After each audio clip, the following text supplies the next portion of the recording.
Hey everybody, this is Mike with Enviroscape LA, and I'm here literally in the dirt because I wanted to illustrate to you what I think is the world's perfect system for drip irrigation for small planters. We have a homeowner here who actually has just this tiny strip on the other part of his driveway.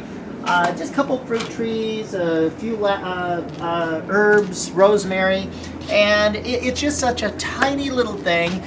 And I really want you to know that drip irrigation is a perfect application for this. If we put sprinklers here, number one, there's a wood fence here. It would rot the wood. You know what moisture does. Number two, there would be overspray. There's a driveway here and the water would go into the alley. Well, guess what? We can actually avoid the runoff. We can avoid the rotten wood by installing drip irrigation. After a lot of years of research, what I found is that this particular irrigation that I have here, it's a drip irrigation. It's called Rainbird Copper Shield Technology. It's the world, I believe it's the world's best drip irrigation because in a little strip of copper every 12 inches, the negative ions inside the copper actually keep out, it burns any root tips that try to grow in, so you don't need to add herbicide. Great. But then I ran into another snag here because if you have such a tiny small area that needs to be irrigated, like this particular couple planters here, what happens is there's no electricity here for one. That was one challenge, but we overcame that, and I'm going to explain that in a second. And number two, if you have an irrigation system with a tiny little pressure that it needs to go to the valve, what happens is there's a special valve called a low flow Rainbird irrigation valve. Because if the pressure demand is too low, sometimes that little diaphragm inside the sprinkler just won't close all the way, and guess what? Your sprinklers will be running for a week, could be a week or two. You know, that's going to be a huge water bill. We're about water conservation, so what we found is that Rainbird actually makes here, it's called an LVF, a low flow valve. You can see it right there on the valve. It's a low flow valve, and this thing actually shuts off at very, very small pressure requirements, so that it's reliable. You're not going to ever have to worry about it staying on for a week at a time because it doesn't have the pressure. So start out right, start out with the low flow. This is a 3/4 inch Anti-Siphon valve made by Rainbird. Now, I love Rainbird to death, but I got to tell you that I'm also really in love with what I believe is the world's best battery-operated timer. This is a particular timer made by by Hunter. So it's a Hunter node. What do you do if you don't have electricity on the other side of the driveway? Well, this, no problem, because this actually has two 9-volt batteries that'll last you a year or two. So there's two 9-volt batteries we plug in there, and guess what? Those two 9-volt batteries will actually, this is an actual timer. It's about the size of a round sandwich. It actually has a fully functioning timer in here.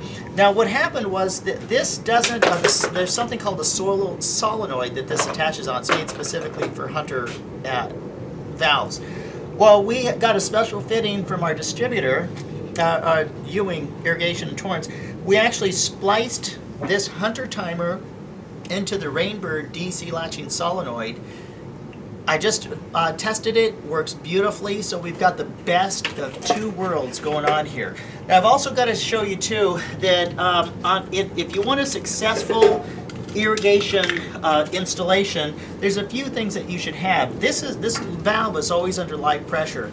Well, what happens if the kids are, playing with their bicycles, somebody runs into it? This live pressure, if somebody bashes into it hard enough, you're going to have water spraying. Well, you don't want water spraying and then you have to shut off water the whole house. It may take hours for a plumber to get here. So what we did was the homeowner didn't have this, but we installed something called the gate valve. This thing right here, it's a shut-off valve. So you shut that off and boom, it's off. Then you go like that, now it's on again. So it's just for safety reasons. Then we put the timer on, the Hunter battery-operated timer. Then we also put the Rainbird Anti-Siphon valve. That's this right here. So I'm just naming all the components. It happens to be a Rainbird.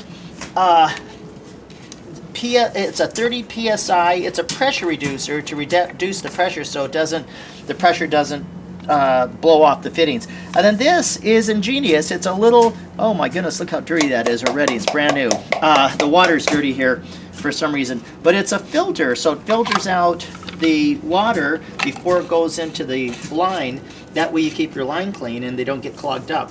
And then if that wasn't enough, we also put an air relief valve. What the air relief valve does down the line is it actually allows air to escape as water is entering when it's going to water the system. And then the very last thing, we put a clean out. Like, think about your house when a plumber has a clean out, you have a plug to your plumbing, he'll go down the clean out. Well, we also put a clean out with our drip irrigation. So I named the essential components to not just a good, but an outstanding irrigation job. This is what it takes to have drip irrigation that will last you for a lifetime.